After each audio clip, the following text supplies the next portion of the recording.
Сознание человека – это непознаваемое, органами чувств невоспринимаемое. Оно сияет, как свет, и ночью, и днем. Не растворить его в кислоте, не опалить его огнем. Рост, размножение, старость и смерть на него никак не влияет. Оно тела всех живых существ, как рубашки, меняет.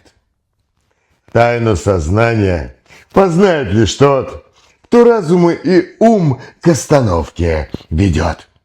Кто остановку внутреннего диалога поймает, тот сам все увидит и сам все узнает. У одного царя был попугай, которого научили говорить: «Привет, царь, я попугай!» Птица повторяла это целыми днями. Царю стало как-то интересно, а что если попугай замолчит? Останется ли он сам собой? И он приказал мудрецу найти способ. Мудрец, недолго думая, поместил попугая в комнату с 1000 зеркал. И птица, увидев свое отражение в зеркале, тут же закричала: «Привет, царь, я попугай!» Эхо множилось и превращалось в оглушительный гул. А попугай все кричал, все громче и громче, и все повторял, пытаясь перекричать сам себя: «Привет, царь, я попугай!» И он кричал так до тех пор, пока не охрип. И не замолк в изнеможении. И в этой внезапной тишине он впервые увидел свое собственное отражение попугая. Не как слово, а как образ. И в этот миг он перестал быть говорящим попугаем. Он просто был. А царь, наблюдая за попугаем, понял все то же самое о самом себе. Ты все еще думаешь, что ты видишь этот мир глазами, а слышишь его ушами? Нет. Мы все видим только описание мира, а не его реальную картину. Это каталог, состоящий из названий предметов и объектов. Каталог, состоящий из слов. Наш ум – это как служащий архива, который бегает с папкой и на ходу клеит стикеры на все подряд. Это стол. Стол деревянный, а это стол для работы. Это моя жена. И иногда это моя раздражающая жена. А я это программист, который устал, и я хочу на море. И все мы принимаем эти стикеры за суть вещей. Потому что это удобно. Потому что именно эти стереотипы и шаблоны создают иллюзию контроля. Но это все ложь. Это ложь размером с нашу жизнь. Между нами и реальностью это висячая стена. Висячая стена из слов. Невидимая, липкая, как паутина. И все мы живем в этом семантическом тумане. И самая густая его часть – это ярлык под названием «Я». Наша личность, наше эго. И именно оно загораживает нам абсолютно все. Именно оно с помощью фильтров затуманивает наше сознание и создает мнимое описание реальности, которое к действительности не имеет никакого отношения. Так как же увидеть реальный мир? Чтобы увидеть реальный мир, нужна остановка внутреннего диалога. И это не красивая фраза для какого-то там ретрита, а это боевая задача. Это диверсия в тылу врага, нашего разума. Потому что именно наш разум – это автоматизм нашего восприятия. И чтобы его обмануть, нужна не какая-то там грубая сила, нужна хитрость. Нужно заставить свой головной мозг, всю систему дать сбой. Дать сбой под нагрузкой. Вот почему любая серьезная практика – это не детские игрушки. Это не какие-то там философские размышления, а это инженерный расчет. Инженерный расчет и триггеры на отказ всей системы. Смотрите, берем перцептивный поток, то, что поступает через наши глаза, и подключаем к нему моторную функцию речи – голос. И создаем замкнутую петлю обратной связи с отрицательным усилием. Глаз, объект, языковой центр, речь. И когда мы ускоряем этот цикл до предела, то в точке перегрузки всегда происходит разрыв. Языковой центр не успевает подобрать ярлыки из базы данных нашего каталога. И на долю секунды файл внутри нашего головного мозга стирается. Между нейроном и образом образуется пустота. И в этот миг стена из слов трескается. И в трещину пробивается свет реальности, для которой не существует названий, не существует никаких имен. Ты видишь чашку, но не как чашку. Ты видишь чистую форму, цвет и только ее присутствие.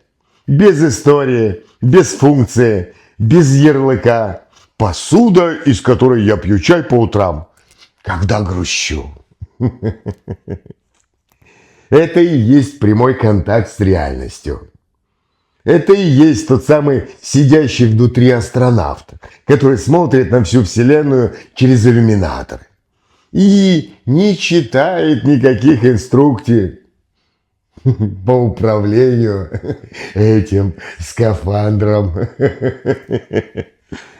И да, если мы делаем это достаточно интенсивно, то система может начать давать артефакты. Мозг, лишенный привычных категорий, начинает спасаться, склеивая образы в странные гибриды. И чайник, стоящий у вас на плите, очень запросто может внезапно стать уткой, которая вылетает в форточку.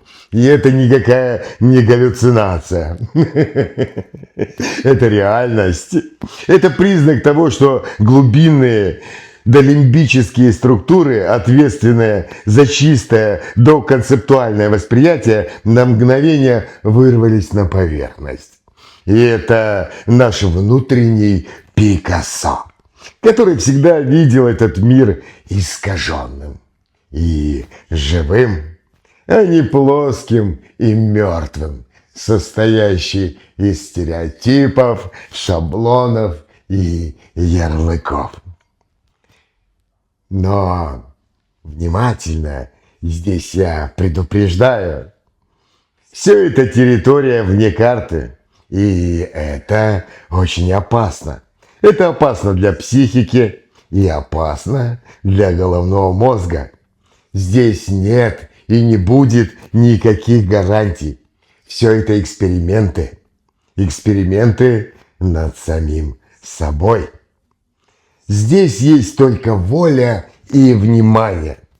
И если ты слаб, если твое намерение – это просто поэкспериментировать с психоделикой без веществ, ты можешь спутать дверь подсознания с дверью в психоз и очень запросто оказаться в дурдоме. Потому что разница всегда фундаменты. Обычный человек – существо неосознанное. А вот воин делает это с фундаментом своей внутренней безупречности и тотальной ответственности за все свои поступки и действия. Любой духовный турист из любопытства, скорее всего, станет дураком. А вот воин вернется с картой сокровищ. В то время как второй вообще может не вернуться оттуда больше никогда.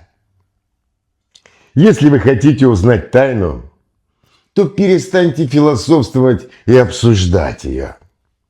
Ее нужно взламывать. Взламывать без обсуждения. Достаточно просто свой разум заставить захлебнуться собственными словами и собственным описанием. Прям в тишине. В той тишине, в которой не существует вопросов. Впрочем, там и не существует ответов. Будет только полная ясность, которая узнает саму себя. Ну и если вы хотите поэкспериментировать, то вот вам петля обратной связи. Первое – это нужно принять ответственность. Ответственность за то, что вы делаете, и подготовиться. Встать где-нибудь посередине комнаты или на улице и сделать 3 цикла огненного дыхания. Резкий вдох через нос, наполняя свой живот. И задержка. Да, можно на счет 2, а можно на счет 4. Потом резкий выдох через рот. Все это мобилизует внимание. Фаза номер 2. Включите таймер и начинайте сканировать взглядом пространство. Ловите любые объекты, которые вас окружают, и сразу же, как только вы коснулись их взглядом, громко и четко называйте их. Не думая, просто называйте. Быстро. Просто называйте первое, что приходит в голову. Угол, паутина, царапина, свет, пятно. Увеличивая свое внимание до максимальной скорости. Цель перегрузить ваш лингвистический процессор. И как только вы почувствуете, что вы зависаете, когда вы смотрите на объект, а совсем не помните, как он называется, вы начинаете видеть. Вы начинаете видеть не слово, вы начинаете видеть мгновение, которое останавливается прямо внутри вас. Замрите. Ваш взор должен быть прикован к объекту, а внутри полный запрет на внутренний комментарий. Дышите глубоко и просто смотрите. Как только вы не знаете, как называете этот объект, смотрите на него, не комментируйте и удерживайте это состояние чистого немого восприятия как можно дольше. Цель хотя бы 10-15 секунд. Фаза номер 3. Медленно с выдохом отпустите свой взгляд и закройте глаза. Почувствуйте свое тело и осознание того, кто только что это наблюдал. Это и есть вы. Вы настоящий. Делайте так каждый день.